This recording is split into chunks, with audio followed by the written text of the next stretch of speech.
So right now, walking into the amphitheater, super excited. I mean Brownstone and Goody Mob on the bill. They're cool, but I'm really here to see TLC. That is my group. I have loved TLC since I was a little kid. This is probably like the first concert that I've gone to where it's like I was nervous leading up to it because of like how excited I am. But looking forward to it. I think they're gonna give an incredible show, and it's gonna be a good night.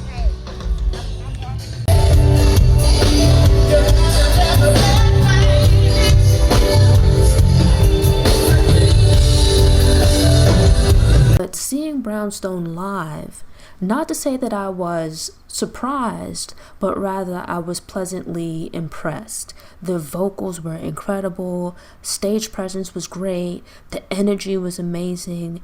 Like, they're part of the show. Not to say I wasn't looking forward to it, but I didn't really have any expectations. Yet, watching them perform, I was absolutely impressed. Like, I would definitely go see them again. I'd stopped and gotten some food from Frozen Smoke restaurant and bar, just like some fried shrimp and sweet potato fries. Watched the show, had some good food, good times.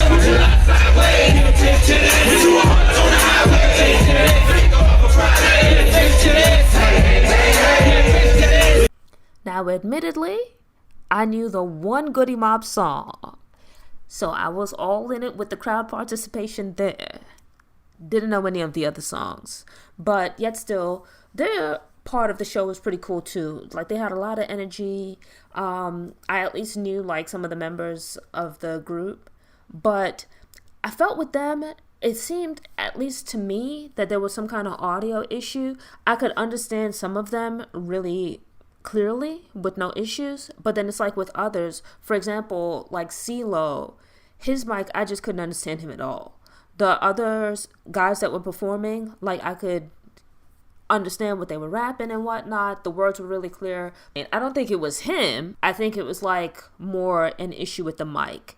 I will say that of the concerts I've been to in Atlanta, I can't think of a single one where like the audience was lacking. It's one of the high points of going to live shows in Atlanta. Like, the crowd gets live.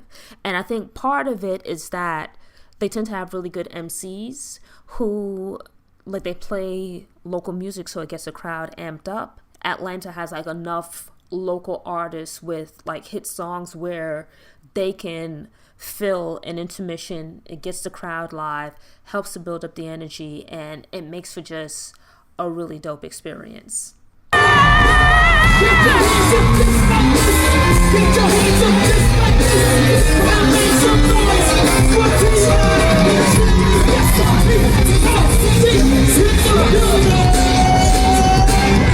Show them what you got. Look at it while it's hot. Ain't no better love than your own.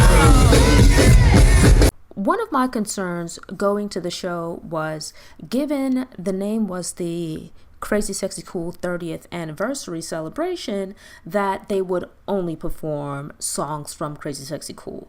Don't get me wrong, absolutely incredible album. I loved it, had it on repeat when it came out, but I'm an overall TLC fan, so I wanted to hear all of the songs from their albums, songs from soundtracks and whatnot.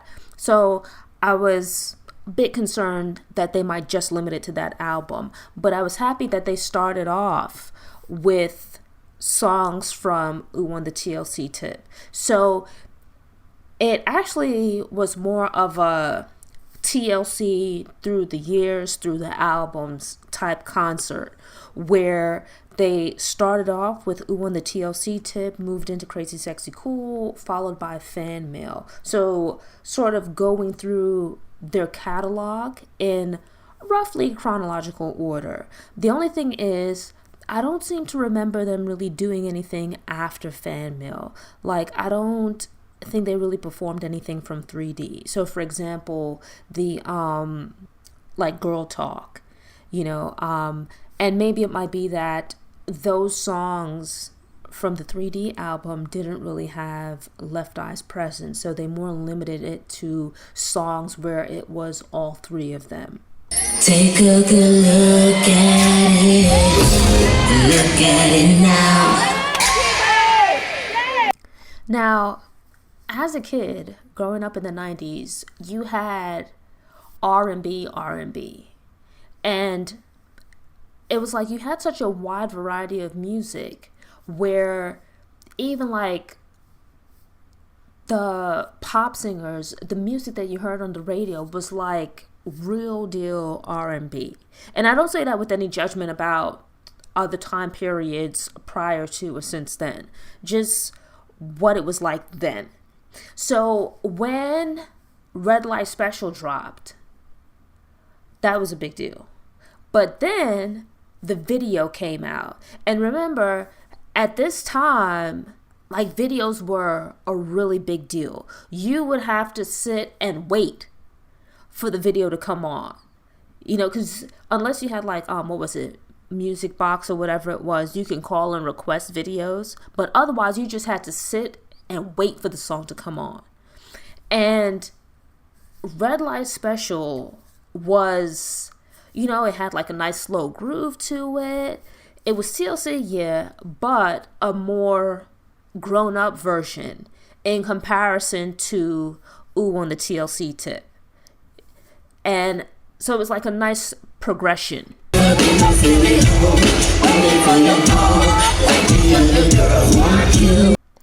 They did a really great job of blending the songs together from the different albums. And I will say that I like the flow of the show, where sure they have like some slower numbers, they have their earlier songs that are more playful and whatnot, but you then have like their high energy songs, the albums that came later in their career.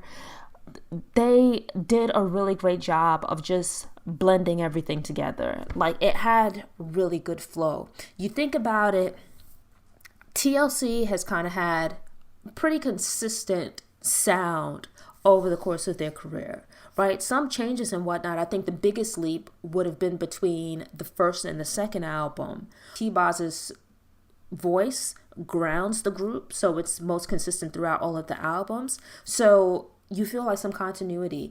With her doing a lot of the singing during the show, it helped to tie everything together. You had Chilli coming in at points, you had Left Eye's vocals coming in at points, but T-Boz's vocals really tied everything together.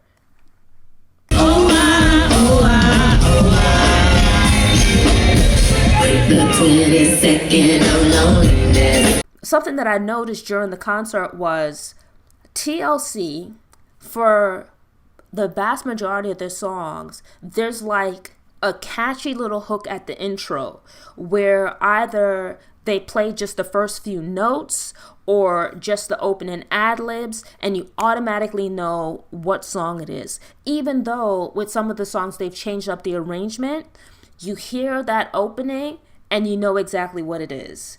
And that was the case with Creep, where if you think of the video, you had this transition or a sort of maturing from the first to the second album, where the second album drops, the video for Creep comes out, and instead of the bright, colorful clothes and the condom eye patches and whatnot, that was gone. But now they had like the baggy clothes that were being worn at the time, combined with the sexy satin pajamas. And, you know, you had this like real like funky R&B type song. And here they kind of jazz it up a little bit, like switch up the arrangement a little bit, but it still sounds familiar. But because they change it up a little bit, it feels fresh. And I was here for it.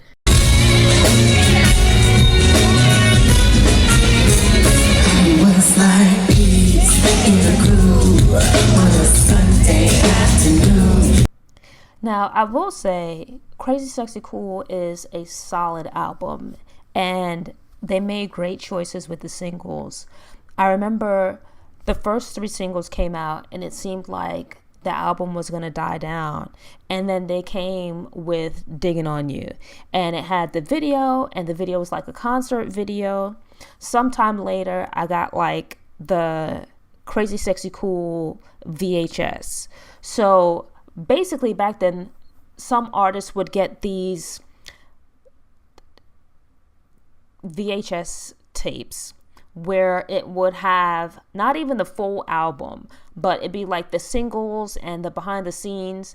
And I remember watching the behind the scenes of Digging on You. They had like some clips from the other videos, but that one in particular.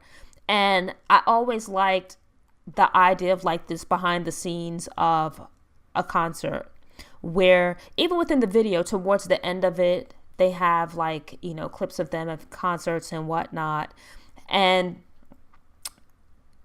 you know, them on stage and all that kind of stuff. And I remember being like very, very excited about that video. So when the opening bars of the song began and they started doing like, you know, the dance steps and whatnot from the video, I was just overjoyed. And that's actually another thing where TLC, sure, they sang, they rapped, but a big part of their performing was also dancing. And what you realize is that for each one of their like big singles, there's typically some kind of dance to go along with it. Where if you think of like with Waterfalls, there's like when they were like in the water in the video as like the little 3D thing, the like hand, side to side, like the bankhead bounce kind of situation. With Digging on You, they open up the video with like them like a fading kind of thing and then bringing their arms down, and so they did that during the show. So I actually like that nod back to the videos, so it was dope to see it in person. Rob is a guy that thinks he's fine, is also known as a bust down. Always talking about what he wants and just sits on his broke ass. Oh no, I don't want your number, no. I don't wanna give you mine, and no, I don't wanna meet you nowhere, no. I don't want none of your time, and no, I don't want no scrub. Scrub is a guy that can't get no love from me. I remember when TLC popped back up with No Scrubs, because they've been gone for a few years while they were getting their bankruptcy situation worked out and whatnot. And then all of a sudden, here comes this, I don't even remember the song playing on the radio, just the video with the opening strings, that dum dum dum dum dum dum, and then you hear Chilli with a scrub is a god, right? And it goes on. And people on both sides of the equation were just taking this song to heart. I know in New York you had a group called Sporty Thieves. I think they were from up in like the Bronx or something like that, where they had like no pigeons.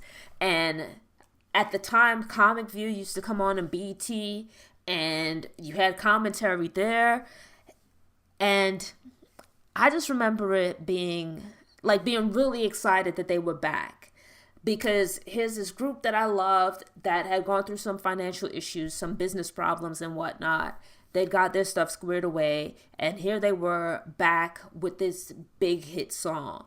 And I remember being like super excited about Fan Mail. So it's like when the opening of the song began, I was just here for it. I was all kinds of excited.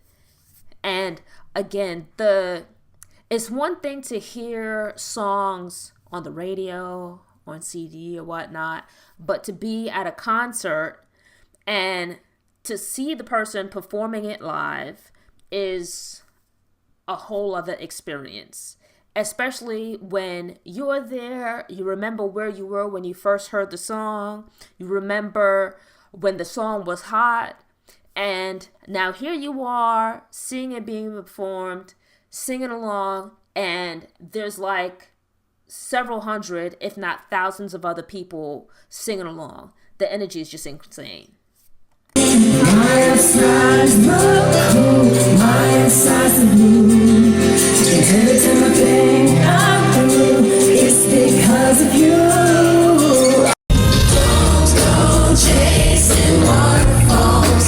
Listen to the rivers and the lakes that you used to.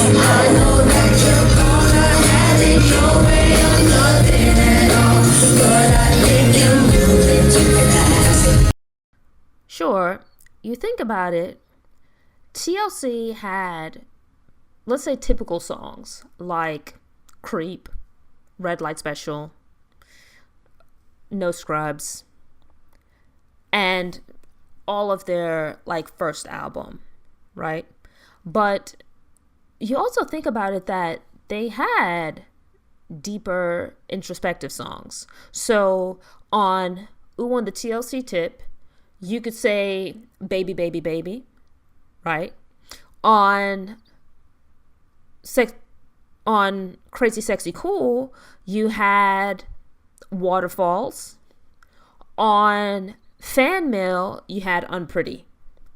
And these were songs that were more introspective, a bit deeper, had some kind of a message to them, but yet they went on to become hit singles.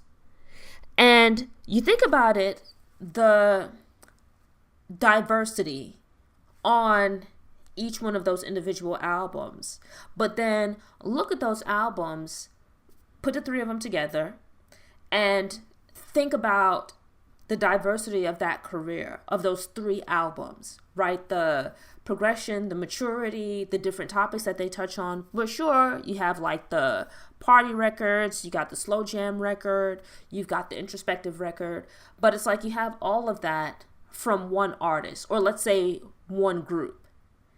And I feel like even just within music, not even for an individual artist, you don't really get that kind of diversity nowadays. I feel like a lot of artists are put into boxes where it's like, this is the kind of music you make, especially I think for Black artists. You know, you think about it, there were probably a part of that personification of hip-hop R&B, the perfect blend of hip-hop, R&B, soul, funk, and all of that coming together. And with that, you had a diverse array of topics being touched on in the music, musical styles on one album or over the course of their career. And I think it points to, and not to lecture here, why the 90s was such an incredible period for music, and especially for Black music, because of just the diversity, that there was something for everyone. And it didn't seem like artists had to fit into a box or anything like that.